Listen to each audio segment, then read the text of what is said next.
भारत का मुसलमान इतना गधा नहीं है, इतना मूर्ख नहीं है। भारत का मुसलमान बहुत ही अब चालाक हो चुका है और यहाँ पे हिंदू मुस्लिम इन दोनों को नफरत फैला के, दोनों को बांट के और चुनावी फायदा लेना चाहते हैं, तो ये भारत के मुसलमान होने नहीं देंगे। भारत के मुसलमान बहुत ही चालाक हो गए हैं और उन्होंने पश्चिम बंगाल के चुनाव में इस बात को साबित करके दिखाया है। तो हेलो दोस्तों, मेरा नाम रविकांत भारती है। दोस्तों, वसीम रिजवी का नाम आप सभी ने सुना होगा। यह बंदा कुरान से 26 आयतें निकालता है और कहता है ये आयतें आतंकवाद को बढ़ावा देती हैं। उसके बाद यह सुप्रीम कोर्ट में पिटीशन फाइल करता है कि कुरान से इन आयतों को हटाना चाहिए। इसके बाद तो इसने नीचता की भी हद पार कर दी। इसने क्या किया कि अब एक नया कुरान लिखा है जिसमें से इन 26 आयतों को हटाया है और कह रहा है कि कुरान के सूरा भी क्रमबद्ध तरीके से नहीं थे, इनको क्रम में किया है। इसके बाद मोदी गवर्नमेंट को एक लेटर लिखा है कि सारे मदरसे में इसको अवेलेबल किया जाए, इसी कुरान को पढ़ाया जाए। अब यह बंदा ऐसा क्यों कर रहा है जरा समझिए। पूरे विश्व के मुसलमान मानते हैं कि कुरान जैसा आया, अल्लाह का मैसेज जिब्रील आके मोहम्मद साहब को देता और वैसे वैसे ही मैसेज उतरता गया। तो जो कुरान जैसा 1400 वर्ष पहले आया था आज भी वैसा ही है, ये पूरे विश्व के मुसलमान मानते हैं, पवित्र कुरान मानते हैं। अब इस कुरान में फेरबदल करना इससे मुसलमानों की भावना आहत होगी और इसी में कोई मुसलमान अगर इस वसीम रिजवी की हत्या कर देता है तो पुष्पेंद्र कुलश्रेष्ठ और तमाम कई लोग निकलेंगे, कई नेता भाषण देने लगेंगे कि देखो भाइयों, ये मुसलमान के नहीं हुए सगे तो तुम्हारे क्या होंगे। और इस तरह से जो हिंदुओं का वोट है पोलराइज करने का कोशिश किया जाएगा। दोस्तों, मैं यह बता दूं कि यह वसीम रिजवी है कौन। यह सिया वक्फ बोर्ड का कभी चेयरमैन हुआ करता था। यह बंदा बीजेपी में कोई सदस्य नहीं है। बीजेपी ऐसे बंदों को खोजती है और यह बंदा अमित शाह और मोदी के लिए कार्य करता है, उनके हाथ की कठपुतली है।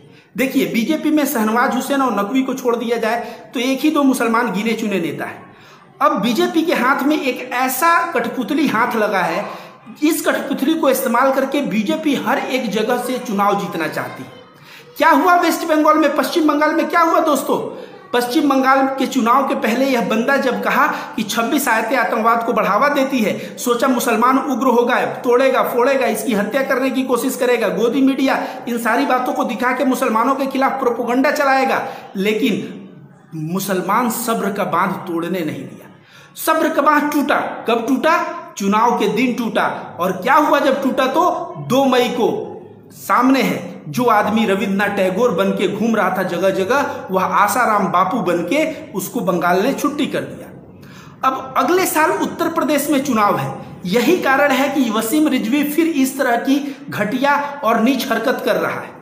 जैसे ही इस पे कोई आक्रमण होगा दोस्तों, तुरंत पुष्पेंद्र कुलश्रेष्ठ और भाजपा के ऐसे कई नेता जो है मुसलमानों के खिलाफ प्रोपेगेंडा चलाने लगेंगे। आपको बता दें कि आए दिन उत्तर प्रदेश में मस्जिद को शहीद किया जा रहा है। क्यों किया जा रहा है? क्योंकि मस्जिद शहीद होगा, मुसलमानों का भावना भड़केगा, मुसलमान तलवार लेके, भाला लेके, ये सब लेके आएगा और पुलिस को मारेगा, हिंदू मुस्लिम दंगा होगा और उस दंगे का फायदा भारतीय जनता पार्टी उठा के 2022 के चुनाव में आ जाएगी। वसीम रिजवी की औकात नहीं है कि कुरान के 26 आयतों को हटवा ले। इसकी औकात नहीं है जो कुरान लिखा है उसको मदरसे में पढ़वा ले। आर्कियोलॉजी और इतिहास दो ऐसा सब्जेक्ट है कि पुराने चीजों को ही कोर्ट जो है, भारत का संविधान जो है ओरिजिनल मानता है।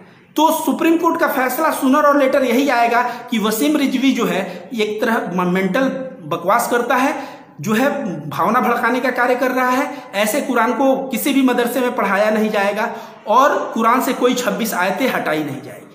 लेकिन इस तरह का कार्य करने का उद्देश्य एक ही है दोस्तों, उद्देश्य है मुसलमानों के भावनाओं को भड़काना, मुसलमानों को उग्र करना, उग्र करके और पूरे देश में दिखाना कि मुसलमान जो है उग्र होते हैं, मुसलमान आक्रमण करते हैं।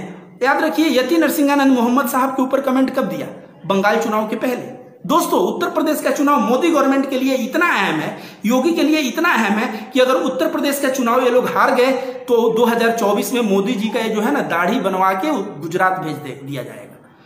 तो उत्तर प्रदेश का ये लोग चुनाव जीतने के लिए हिंदू और मुस्लिम बंटवारा का ही कार्य करेंगे। पुष्पेंद्र कुलश्रेष्ठ जैसे टट्टू, यति नरसिंहानंद जैसे टट्टुओं को इस्तेमाल करेंगे, वसीम रिजवी जैसे कठपुतली को इस्तेमाल करेंगे और इस्तेमाल करके किसी भी तरह मस्जिद तोड़वाएंगे, किसी भी तरह मुसलमानों के भावनाओं को आहत करेंगे ताकि मुसलमान अपना उग्र रूप दिखाए और जिसका फायदा इनको अगले वर्ष चुनाव में मिले। भारत का मुसलमान इतना गधा नहीं है, इतना मूर्ख नहीं है। भारत का मुसलमान बहुत ही अब चालाक हो चुका है।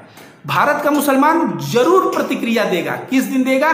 जिस दिन उत्तर प्रदेश में चुनाव होगा, जिस दिन 2024 में चुनाव होगा, भारत का मुसलमान उस दिन प्रतिक्रिया देकर बता देगा। जो अमित शाह बंगाल में कहते थे 200 पार, 200 पार तो टीएमसी हो गया, आज मुंह दिखाने के काबिल नहीं रहे। इन लोगों की यही नीच और बचकाना हरकतें हैं दोस्तों कि हिंदू मुस्लिम करो। आज विकास के नाम पे आप ही बताइए, उत्तर प्रदेश के चुनाव में भाजपा क्या बोलेगी? क्या ये बोल सकती है कि हमने ऑक्सीजन प्रोवाइड किया, हमने वैक्सीन दिलवा दिया? 1 वर्ष कोरोना का था, कोई व्यवस्था नहीं हुआ, अंत में लोग कुत्ते की मौत मरे और मरने के बाद भी उनके 100 को कुत्ता खाया। ये जग जाहिर है। धर्म परिवर्तन के खिलाफ ये लोग बात करते हैं। सबसे ज्यादा धर्म परिवर्तन तो इन लोगों ने करवाया। जो हिंदुओं का दाह संस्कार जला के होता था, उनको दफनाया गया।